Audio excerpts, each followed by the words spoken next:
Let me begin this reflection with a fable from Aesop.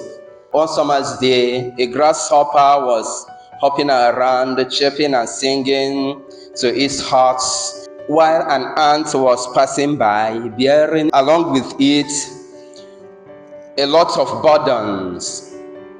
It was as if it was toiling, struggling with an ear of corn, corn. So it was gathering food for itself. So when the grasshopper saw the ant, it said to the ant, "Why not come and chat with me? Instead of toiling and moiling in that way, suffering in that way, disturbing yourself, gathering food, why not come and play with me? What are you doing? Stop that thing. You have gathered enough. Come and play with me." Then the ant said to it, "I am helping to lay up food for the winter. I am helping to lay up food for the winter." Remember that it was on a summer's day. So it was in a summer season. Winter was not yet there, but the ant was already laying up food for the winter. And it turned to the grasshopper and said to the grasshopper, "I recommend you to do the same." Then the grasshopper looked at it and said, "Why bother about winter? We have got plenty of food at present, so don't bother about winter. The present is assured we have enough food. Don't bother for tomorrow, don't bother for the future. Why are you bothering?" That kind of feeling when somebody enters your room and he sees you reading. He looks at you and says, "Ha, nah, exam Yerubekweru. Exam Ruze. Now come, let us go to work, let us chat. Leave exam, Obiara. When exam comes, you know what to do." And the grasshopper said that we have food at the present. So the ant didn't listen to it. The ant went on its way and continued its toil. It was a toil. It was a suffering for it. It could have stopped gathering food because there was enough for the present. But it continued gathering for the winter. Then when winter came, the grasshopper had no food again. Because during winter, you can't gather anything. You can't gather anything. And it found itself dying of hunger. Dying of hunger. While it was dying of hunger, it saw the ants distributing food to other animals. And that was and those food were food it gathered during summer. So when the grasshopper saw it, the grasshopper said to itself, it now advised itself. That was when wisdom came. So wisdom came, the grasshopper said to itself, it is best to prepare for the days of necessity. Amen. It is best to do what? To prepare for the days of necessity. And that made the ant wiser than the grasshopper. The first place wisdom was used in the scripture was in relation to Joseph. Joseph the dreamer. The Joseph who later became a caretaker in Egypt. The Pharaoh referred to him as a wise man. Why? Because he was able to interpret the situation, the dream, and helped in preparing for the future. So that when famine came, it was Joseph that was in charge, distributing the food they stored when there was plenty. So they prepared for the future. Is an old adage that says, make hay when the sun shines. Make hay when the sun shines. And we also say, he who fails to plan, plans to fail.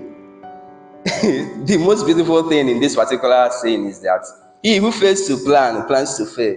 In other words, there is planning in both of them. If you fail to plan, you plan to fail, which means you can't escape planning. Even when you are not planning, you are planning. It's just like saying you don't want to choose. Even when you don't want to choose, you are doing what?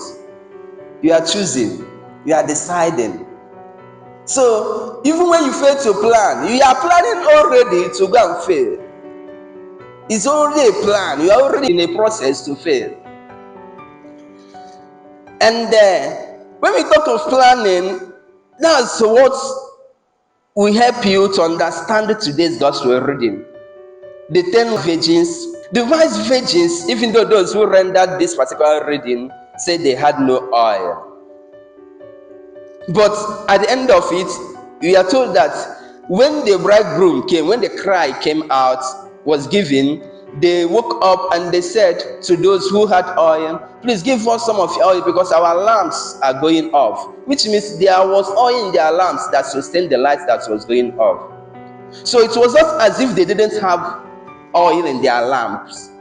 They had oil, but they didn't have what we could call a backup oil, emergency oil, in case of necessity. It's about planning for what could be that is not yet. You don't know where the future will lead you, so you begin now from the present to plan for that future. You don't know what future will bring. So the wise virgins, those foolish ones, had oil in their lamps. The wise ones had oil in their lamps.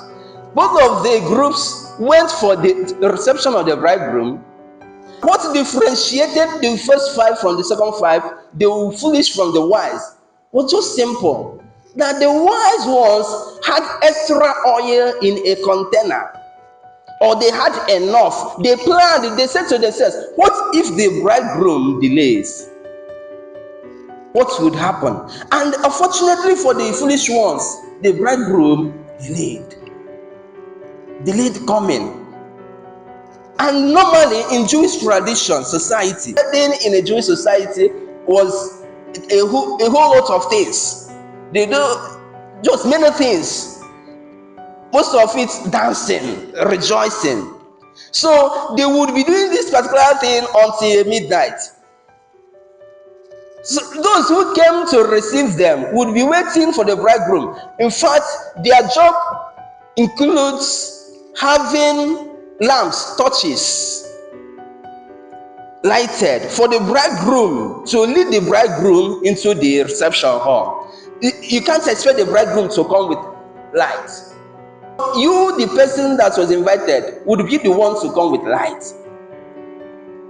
So when those wise ones said that we don't have oil enough for us, go to the market and see if you can buy. The foolish ones went to the market. And that's to tell you that wisdom cannot be rushed. It's not accidental. When we talk of wisdom, first reading said something about wisdom. When we talk of wisdom, you can't remove wisdom from planning.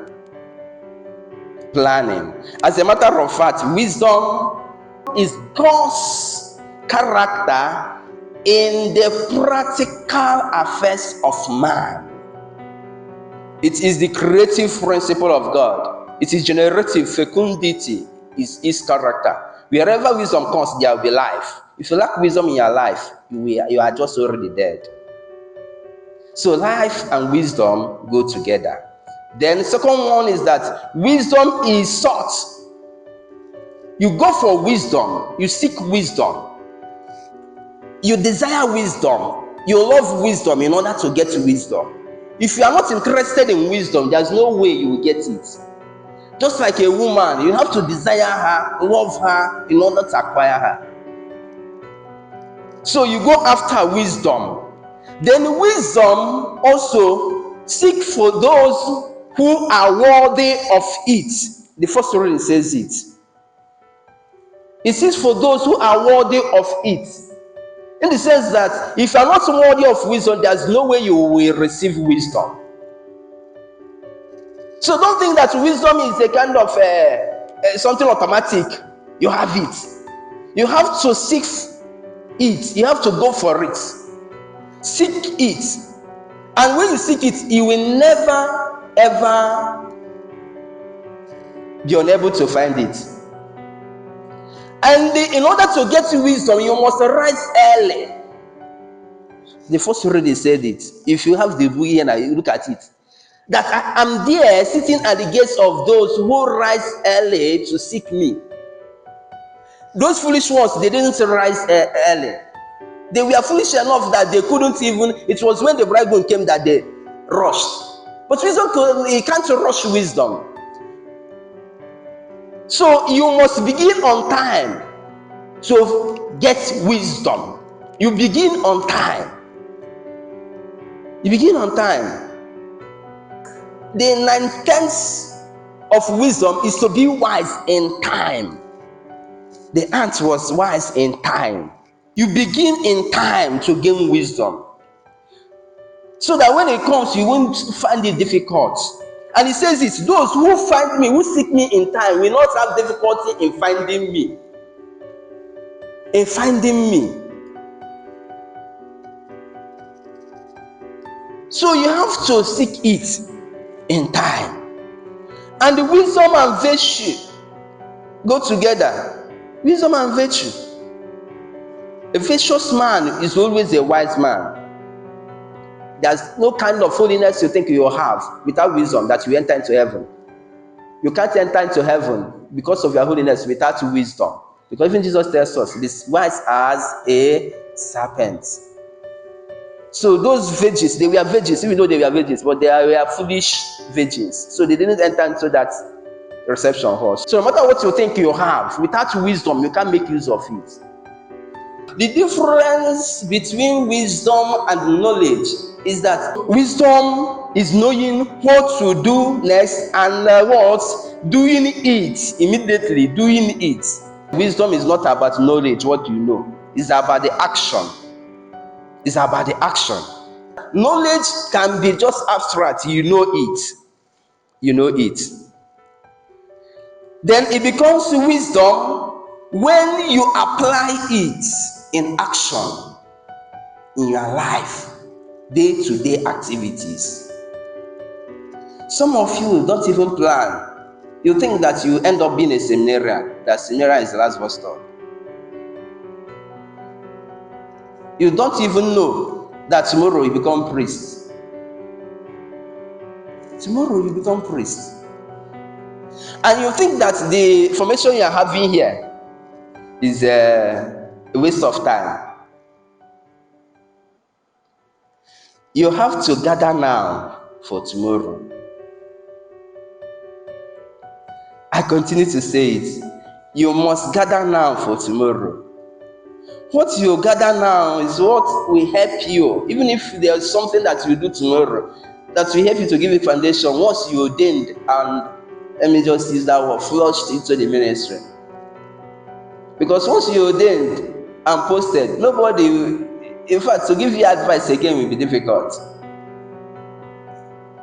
So if you do not make use of this opportunity to plan, you become that foolish virgin in the ministry. When we are talking of planning, we are talking of planning as a seminarian who is to become a priest. Planning to be obedient. Planning to be chaste. Planning to be poor in the ministry, not as a seminarian. But you begin now as a seminarian. Why? Because when you enter into the ministry, you will have the temptation to gather. So if you have not trained yourself to learn how to be poor now, it will be difficult for you in the ministry to acquire it immediately. Because tomorrow after ordination, you don't even know where you'll be posted. You don't know where you will go. you will see that the way you accept that situation will help you to still have your sanity in the ministry. The same thing happens with obedience. If you don't know, if you don't learn it, and if you don't plan now how to be obedient in the ministry, I want you to understand what I'm saying. What you are doing now is not for now. It is not for now. Because once you ordained, you must obey. No matter what you think you have. Once the bishop says stop, you stop. If he says move, you move. He can post you to a parish and you stay there and you tell you, pack, go to the other parish. If you see what is happening in the ministry, those who find it difficult to obey are those finding it difficult in the ministry. Very difficult. Bishop will tell you, stop that ministry you are doing, or you will revolt.